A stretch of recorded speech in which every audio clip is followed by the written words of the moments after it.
के इस उद्घाटन कार्यक्रम में मंच पर उपस्थित हमारे प्रदेश के उप मुख्यमंत्री मंगल पांडे जी, स्वास्थ्य मंत्री हमारे देवेश चंद्र ठाकुर जी, केदार प्रसाद गुप्ता जी, राजेश भूषण चौधरी जी, संजय जायसवाल जी, श्रीमती वीना देवी हमारी सांसद, राजू कुमार सिंह विधायक, अशोक कुमार सिंह जी, अरुण कुमार सिंह जी, सुरेश शर्मा जी, रंजन कुमार हमारे जिला के अध्यक्ष, हमारे पंकज मिश्रा जी विधायक, सम्मानित मंच और यहाँ इतनी बड़ी संख्या में एकत्र आए देवी और सज्जनों, मीडिया के मेरे साथी, प्रिंट मीडिया और इलेक्ट्रॉनिक मीडिया के मेरे साथी और हमारे इस मेडिकल कॉलेज के फैकल्टी के सभी सदस्यगण, प्रिंसिपल, एमएस, हमारे मेडिकल प्रोफेशन से जुड़े हुए सभी सज्जनवृंद, देवी और सज्जनों और जैसा मैंने कहा प्रिंट मीडिया और इलेक्ट्रॉनिक मीडिया के मेरे साथी, आज मुझे बिहार की धरती पर और मुजफ्फरपुर में आकर सुपर स्पेशलिटी ब्लॉक का श्री गणेश करने का और समर्पित करने का सौभाग्य मिला है और यहाँ पर मुझे पीडियाट्रिक आईसीयू भी देखने का मौका मिला और इसके साथ साथ मुझे यहाँ के कैंसर हॉस्पिटल का भी देखने का मौका मिला। मुझे खुशी है कि आज जिस सुपर स्पेशलिटी ब्लॉक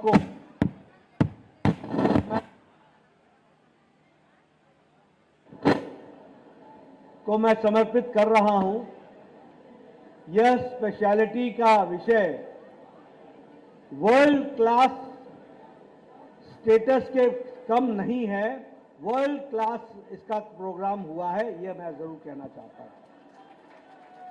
यह स्टेट ऑफ आर्ट है, जिसे हम कह सकते हैं कि बेस्ट स्टैंडर्ड्स को मेंटेन करता हुआ है। इसलिए ये जो नायाब तोहफा आपको आदरणीय प्रधानमंत्री जी की ओर से और यहाँ के मुख्यमंत्री जी के नीतीश कुमार जी के योगदान के कारण और मंगल पांडे जी के द्वारा उसमें पूरी ताकत से उसको पूरा करने का जो प्रयास हुआ है, उसके लिए आप सबको मैं बहुत बहुत बधाई देता हूं, बहुत बहुत शुभकामनाएं देता हूं। मित्रों, ये जो सुपर स्पेशलिटी ब्लॉक है, इस ब्लॉक में जहां हमारे बेड की संख्या बढ़ाई जाएगी और कुल मिलाकर के यहां पर इस व्यवस्था के तहत लगभग 1205 बेड हो जाएंगे सुपर स्पेशलिटी ब्लॉक को मिलाकर के हमारे मुजफ्फरपुर के इस मेडिकल कॉलेज में। और इसके साथ साथ यहां पर cardiology, cardiothoracic vascular surgery, nephrology, neurology, neurosurgery, gastroenterology, neonatology, Burns और स्किन के को रिस्ट्रक्चर करने के लिए, रिकंस्ट्रक्टिव सर्जरी के लिए, ये सारी व्यवस्थाओं के लिए अब आपको न पटना जाना पड़ेगा, न दिल्ली जाना पड़ेगा, मुजफ्फरपुर में ही इलाज हो जाएगा। इस तरीके की व्यवस्था की गई। उसी तरीके से बिहार में यह फैसिलिटी, यह सुविधा सिर्फ मुजफ्फरपुर में ही नहीं दी है। आदरणीय प्रधानमंत्री जी ने यह सुविधा बिहार के दरभंगा में भी दी है, भागलपुर में भी दी है, गया में भी दी है और पटना के आईजीएमसी में भी दी है। इस बात को हमको समझना चाहिए। तो इसलिए सारे बिहार का विकास इस तरीके से जो चल रहा है, वह बताता है कि स्वास्थ्य के क्षेत्र में किस तरीके से एक लंबी छलांग लगाकर प्रदेश में स्वास्थ्य के विभाग के द्वारा कार्य का इनिशिएटिव लिया गया है। ये बात इसमें से हम सबको सुनने को, देखने को मिलती है। मैं यहां ये भी बताना चाहूंगा कि विकास के दृष्टि से आपने शायद कभी सोचा भी नहीं होगा, लेकिन जैसा मैंने कहा कि आपको सुपर स्पेशलिटी ब्लॉक तो मिला ही मिला, लेकिन इसके साथ साथ विकास के दृष्टि से एक नए आयाम को भी जोड़ा गया। और उस नए आयाम में चाहे हॉस्पिटल बनाने को, हॉस्पिटल को मेडिकल कॉलेज में बदलने की बात हो, तो चाहे पूर्णिया हो, सारण हो, जमुई हो, झंझारपुर हो, ये सभी इलाकों में एक नया मेडिकल कॉलेज देने का भी काम प्रधानमंत्री मोदी जी ने किया है।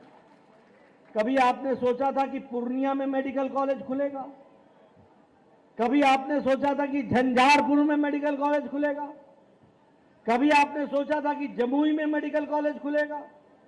कभी आपने सोचा था कि सारण में मेडिकल कॉलेज खुलेगा? लेकिन इस तरीके से कभी आपने सीवान में सोचा था कि मेडिकल कॉलेज खुलेगा? कभी बक्सर में मेडिकल कॉलेज खुलेगा ये आपने सोचा था? समस्तीपुर में कभी मेडिकल कॉलेज खुलेगा?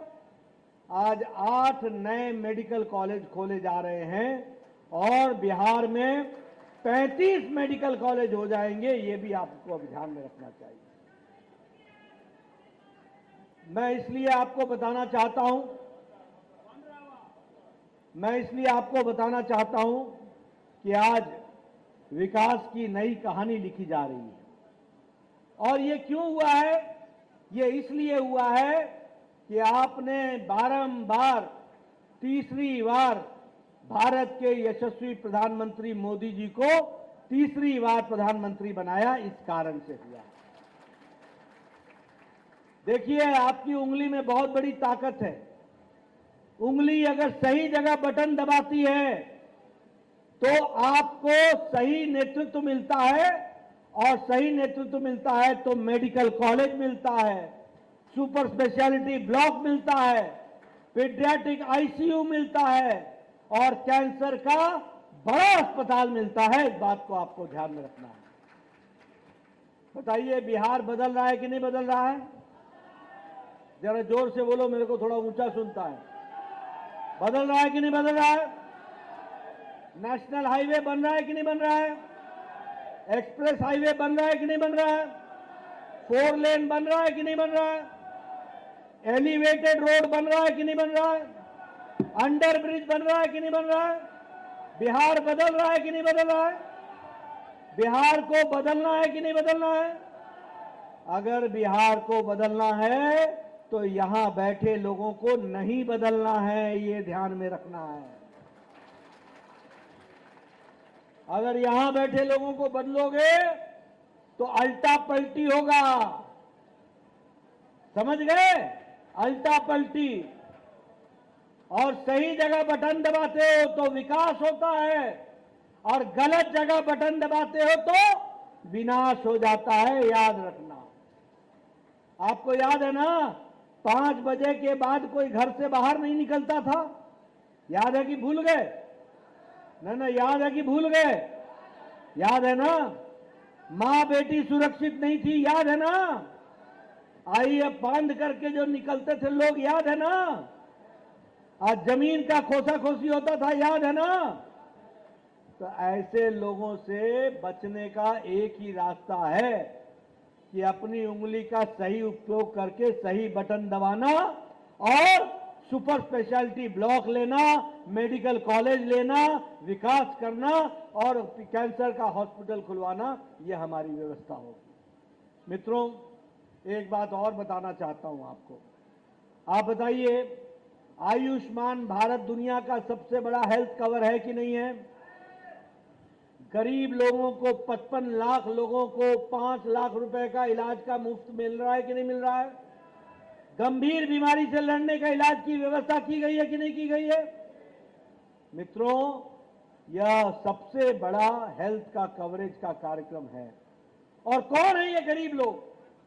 रिक्शा वाला, ठेला वाला, रेड़ी वाला, फेड़ी वाला, सब्जी वाला, बस का ड्राइवर, बस का कंडक्टर, ट्रक का ड्राइवर, ट्रक का क्लीनर, लिफ्ट मैन, होटल में काम करने वाला वेटर, लिफ्ट अपने छोटे छोटे उद्योगों का में काम करने वाले मजदूर, हमारे बाल काटने वाले सैलून में हमारे बार्बर, छोटी दुकान में जूता बनाने वाले हमारे लोग, ऐसे गरीब लोगों को मोदी जी ने 5 लाख रुपए का हर साल गंभीर बीमारी से लड़ने के इलाज की व्यवस्था की है। आप बताओ, कोरोना में अमेरिका लड़खड़ा गया था कि नहीं लड़खड़ाया था? ऑस्ट्रेलिया लड़खड़ाया कि नहीं लड़खड़ाया? जापान लड़खड़ाया कि नहीं लड़खड़ाया? सारा यूरोप तकलीफ में आया कि नहीं आया? ये भारत है जो मोदी जी के नेतृत्व में दुनिया का सबसे बड़ा वैक्सीनेशन प्रोग्राम, टीकाकरण का कार्यक्रम और 220 करोड़ डोज, डबल डोज और बूस्टर लगा करके उन्होंने 140 करोड़ के देशवासियों को बचाने का काम किया। तो नरेंद्र मोदी जी ने किया, ये हमको ध्यान में रखना चाहिए। यहां अभी हम गए थे पीडियाट्रिक आईसीयू में, वहां जेई का पेशेंट था। आपको मालूम है जापान में जेई की दवा 2006 में आ गई, 1906 में आ गई थी, और भारत में जापानीज इंसेफ्लाइटिस की दवा 2006 में आई। पूरे 100 साल लग गए। टेटनस की दवा को आने में 28 साल लग गए। डिप्थेरिया की दवाई को आने में 30 साल लग गए। ट्यूबरकुलोसिस की दवाई को आने में 30 साल लग गए। लेकिन जब कोरोना आया तो मोदी जी ने टास्क फोर्स बैठाया, उनको, साइंटिस्टों को, वैज्ञानिकों को प्रोत्साहन दिया और 9 महीने के अंदर एक नहीं 2 वैक्सीन बना करके देश को आत्मनिर्भर बना दिया। ये हमको समझना चाहिए। और इस तरीके से देश को बचाने का काम, और हम लोगों ने 100 देशों को वैक्सीन मैत्री में कोरोना की वैक्सीन पहुंचाई और 48 देशों को हमने मुफ्त में वैक्सीन पहुंचाई, 48 देशों को। इसलिए भारत अब मांगने वाला भारत नहीं है, अब भारत देने वाला भारत बन गया, देने वाला भारत बन गया। 100 देशों को वैक्सीन, 48 देशों को मुफ्त में वैक्सीन पहुंचाई है। इसलिए मित्रों, हर तरीके से ये कार्यक्रम आगे बढ़ रहा है। आप देखिए, आज भारत में गरीबी की रेखा के नीचे रहने वाले 25 करोड़ लोग आज गरीबी की रेखा से ऊपर आ गए हैं। आज भारत में अति गरीबी 1% से भी कम हो गई है। आज भारत जो 11वें नंबर की अर्थव्यवस्था था, आज अमेरिका मुसीबत में है, आज ऑस्ट्रेलिया मुसीबत में है, आज यूरोप मुसीबत में है, आज रशिया मुसीबत में है, आज जापान मुसीबत में है। आज सारा देश आर्थिक संकट झेल रहा है और मोदी जी के नेतृत्व में भारत में एक मजबूत अर्थव्यवस्था बन करके सामने आई है और हम 11वें नंबर से छलांग लगाकर ब्रिटेन को पछाड़कर 5वें नंबर की अर्थव्यवस्था बन गए हैं, 5वें नंबर की अर्थव्यवस्था। और दिन दूर नहीं है, मोदी जी को आपने तीसरी बार प्रधानमंत्री बनाया है, अब हम तीसरे नंबर की अर्थव्यवस्था बन जाएंगे, तीसरे नंबर की अर्थव्यवस्था। ये विकास की कहानी है। पहले हमको यहां से मुजफ्फरपुर से पटना जाना पड़ता था तो 6 घंटा लगता था, 6 घंटा। डॉक्टर साहब, आपको भी मालूम नहीं होगा, मुझे अपना बचपन याद है। पहले पहलेजा घाट जाओ, एलसीटी का वो पकड़ो, फिर उस पर अपनी गाड़ी चढ़ाओ, फिर पहलेजा घाट से इधर हाजीपुर घाट से पहलेजा घाट में उतरो। होता था कि नहीं होता था? था कि नहीं था? मैं ठीक बोल रहा हूं कि नहीं बोल रहा हूं? और अभी मैं 1.5 घंटे के अंदर हम पटना पहुंच जाएंगे। ये अंतर आया है, विकास की नई कहानी लिखी गई। इसलिए मित्रों, मैं एक ही बात कह सकता हूं कि प्रधानमंत्री मोदी जी ने बिहार में स्वास्थ्य को नई दृष्टि देने के लिए और नया काम करने के लिए एक बहुत बड़ा नायाब तोहफा, एक बहुत बड़ा नायाब उन्होंने आपके लिए ये आईसीयू, पेडियाट्रिक आईसीयू और इसके साथ साथ सुपर स्पेशलिटी ब्लॉक दिया है और 8 नए मेडिकल कॉलेज दिए हैं। ये सब हम आपको शुभकामनाओं समेत भेंट करता हूं और आप सब लोग इसका उपयोग करें। हमारे बिहार के लोग स्वस्थ रहें और इसके काम को आगे बढ़ाने में हम पूरी ताकत लगाएंगे। इस बात का आपको विश्वास दिलाते हैं। मैं देर से आया, फिर भी आप डटे रहे, इसके लिए आपको बहुत बहुत धन्यवाद। जय भारत, जय बिहार।